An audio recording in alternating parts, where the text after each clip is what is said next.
اعوذ باللہ من الشیطان الرجیم، بسم اللہ الرحمن الرحیم۔ ماہ شعبان کے مشترکہ اعمال۔ ماہ شعبان میں کچھ اعمال ہیں جو مخصوص راتوں میں پورا مہینہ نہیں کر سکتے، اور کچھ اعمال ہیں کہ جن کو مشترکہ کہا جاتا ہے کہ ہر روز پورے مہینے میں آپ کر سکتے ہیں۔ اس میں پہلا عمل ہے روزہ رکھنا، یعنی روزے کی بھی بہت زیادہ فضیلت ہے۔ پورا مہینہ ماہ شعبان کا آپ روزہ رکھ سکتے ہیں، اور مستحب روزہ بہتر یہ ہوتا ہے کہ انسان قضا اگر رہتا ہے تو قضا کی نیت سے روزہ رکھے گا، اور اس کو مستحب کا بھی ثواب مل جائے گا، اور اس کی قضا بھی جو ہے وہ بھی ادا ہو جائے گی۔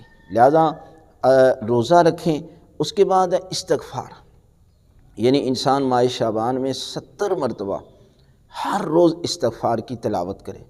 استغفر اللہ و اسأل التوبہ، یا استغفر اللہ ربی واتوب الیہ، یا استغفر اللہ، یعنی یہ الفاظ ہیں آپ 70 مرتبہ روزانہ پڑھیں گے تو پروردگار آپ کو باقی مہینوں میں 70,000 سے بھی زیادہ ثواب عطا کرے۔ لہذا اس کے بعد تیسرا عمل یہ ہے کہ صدقہ دیں، یعنی کسی بھی چیز کا آپ صدقہ دے سکتے ہیں، بلکہ صدقے کے متعلق کہا گیا کہ اگر انسان اس مہینے میں کھجور بھی رائے خدا میں صدقہ دیتا ہے تو پروردگار اس کو جہنم کی آگ سے بچا لیتا ہے۔ اور معصوم فرماتے ہیں کہ اس مہینے میں جو صدقہ انسان دیتا ہے نا، یہ اس طرح ہے کہ جس طرح ایک اونٹنی کا بچہ، اور جب انسان اس کو پالتا ہے تو ایک بہت بڑا اونٹ بن جاتا ہے۔ اسی طرح یہ صدقہ جو ہے انسان ماہ شعبان میں دیتا ہے تو یہ قیامت کے روز احد کے پہاڑ کے برابر اس کے سامنے آئے گا، اور بندہ حیران ہو جائے گا کہ میں نے تو اس قدر نیکیاں انجام نہیں دیں، یہ کون سی نیکیاں ہیں؟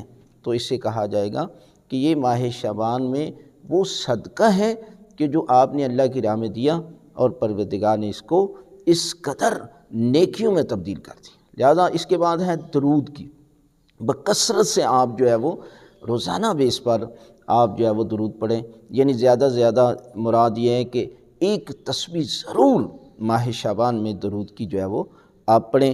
اور اس کے بعد ہے کہ آپ جو ہے وہ جتنا ہو سکے آپ جو ہے وہ اس مہینے میں ذکر اذکار کریں۔